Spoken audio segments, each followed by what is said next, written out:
It's pretty crazy to think that one day I could be the world's richest man. Jeff Bezos, the owner of Amazon, is the world's richest man right now. As of today, he first became a billionaire back in 1998. Coincidentally, that's the same year Mark Cuban became a billionaire. I remember reading an article that said he was in his room one morning, naked, like it matters, and he kept refreshing the page of a stock index on his very popular website, broadcast.com. And when he saw that number, $3 billion USD net worth as a person, not a company. That's more than all 4 other sharks on the Shark Tank. More than 4 times their combined net worth, discluding Chris Sacha, if you include him. But that's pretty unreal. I mean, you'd think if you had a net worth of that much, you could pretty much do whatever you want. You wouldn't have to be a normal person anymore. But we aren't talking about Mark Cuban, who has $3 billion. Jeff Bezos' stock is on the upswing today, and it's causing his net worth to be valued higher than Bill Gates. This is the first time this has happened in 7 years. Because when I was a kid, the point of reference of a successful man was always Microsoft or Bill Gates. It was everywhere. It was just amazing. He was so far above the rest of the crowd for how successful he was and the money he was making. It was intense. I mean, today, 90 billion. It's right around where that number is. And that somebody else is surpassing that. But I guess times are changing. And it says a lot about the culture we live in the marketplace, and how things will be moved in the future. I mean, net worth isn't everything. But I've only heard about Jeff Bezos in the last few years. And he's been a billionaire since, like I said, 1998 or something like that. But it is a figurehead role, and as far as we view that and the way our culture looks to those people. I mean, he's rising quickly, and they say the stocks could change in the next few weeks, depending on how they value these individuals' net worth. And again, just individuals, not the company themselves. Which is a lot of money. Just $1 million is. But they say to look for the next few weeks as the stocks change up and down for Bezos to overtake Gates as the richest man permanently. And I'm still kind of shook about all this, honestly, because if you think about the person that you think of as the highest earning, and he had such a huge gap in the amount of money. You think about a product that everyone uses, that's everywhere. Think about a brand, an individual product, not like a bed or food in general, something that is owned by a single entity. Something like Google or Apple or Kellogg's, a brand like that. What is one of those that everyone uses, that's everywhere? It's Microsoft's. It's always been that. I have one. Almost everyone in the world uses it every day. Even if you don't own it, you come across it frequently. Weird to think that Amazon, an e-commerce website, is changing the way the marketplace works and the way the world interacts with itself and each other and all these different entities. It's transforming the way we shop, the way businesses, transactions work online, and really reaching out into different aspects. I use Microsoft every day, and I use Amazon pretty much, and those two aren't really competing with one another. Google will be a better example of something competing with some of the Microsoft products, but again, it's changing the way we do business and the way they're branching out and touching people. I mean, right now, I love Amazon because it takes business away from Walmart, and I really don't like Walmart. And I like the services of Amazon. I'm not against what Amazon stands for. They do their business model, their products. Never had a complaint. Use it frequently. I'd recommend it to a friend all the time. And what I don't like is when money keeps getting shifted towards the top.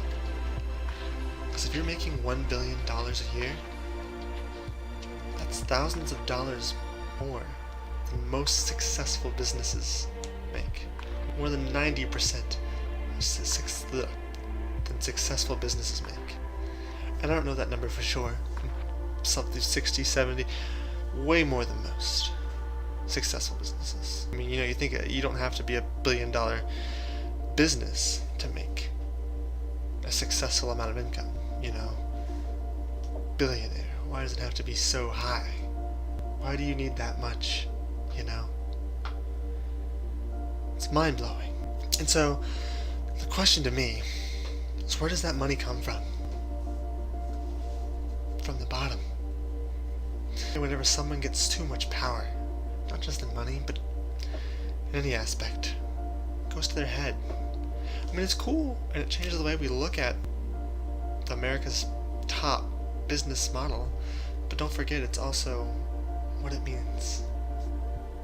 I mean, if I could have one superpower, being the richest person in the world might be it over invisibility, flying, teleportation. It's just so sick. I mean, who wouldn't want that? But those aren't real. You can't be those things. They're fake. You can dream about it. But to be known as the world's richest, it's real. It's something that you can go for. Definitely a reason people look at it so highly. I could have literally whatever I want.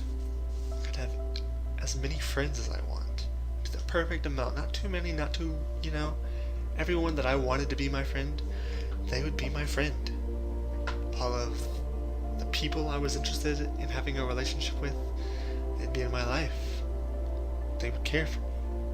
They'd like me. People would listen to me.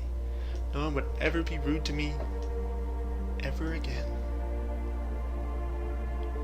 So it's more than just money, for sure. But the money's not what scares me. I could be a terrible person if I wanted to. I could bribe anyone in the world with $1 million. That's not even 1% of my wealth. And it would mean the world to that person. And they would just do it. Any person of power would even be like, oh yeah, you want me to put this in the newspaper? Done. Yeah, I'll make sure no one ever slanders your name ever again. Or a government official, which they love money, right? So it's scary to think. I mean, it's cool if you're that person, but if you're like, hey, you're like the vice president, I'll give you $500,000. That's how much you make in a year. Make that today, and all you have to do is make sure that this right here stays out of people's minds, out of the agenda. Yeah, big deal. Because if you're rich, you don't have normal people problems. You just have to worry about, how can I be better? Perform more, donate more, be a better person.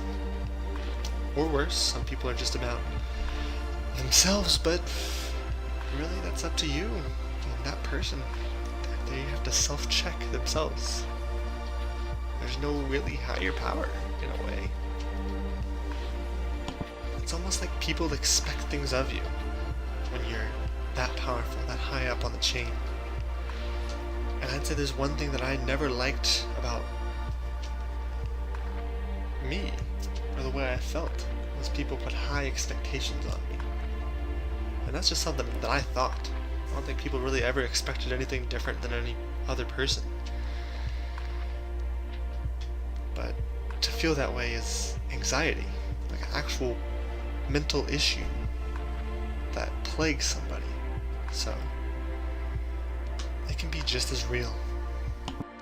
It can make you lose your purpose and awareness in life. And even though it's an internal problem, it can seem just as real. Idle hands are the devil's playing ground.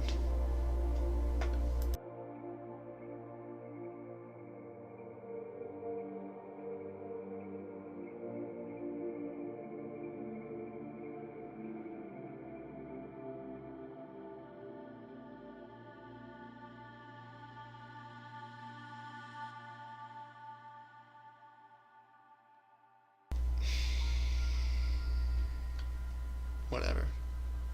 What do I care?